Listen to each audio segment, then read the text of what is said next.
What is artificial intelligence? Artificial intelligence is the ability for a computer to think and learn. Have you ever heard of Alexa? Have you ever seen a self-driving car?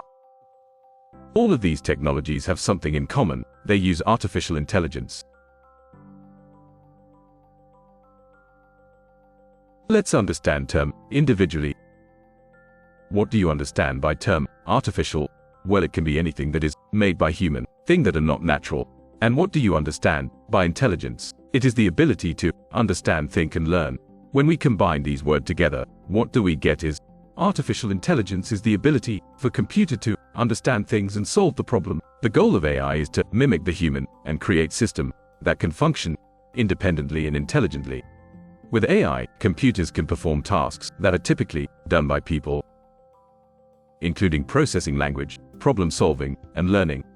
AI can be used in many ways to perform tasks more efficiently. AI can be used in factory, hospital, self-driving car, movie recommendations, and search engine. One of the best things about AI is that it can process and analyze lots of data very quickly and accurately. This makes it a useful tool in many industries like healthcare, finance, and retail, where lots of data need to be analyzed to make good and quick decisions.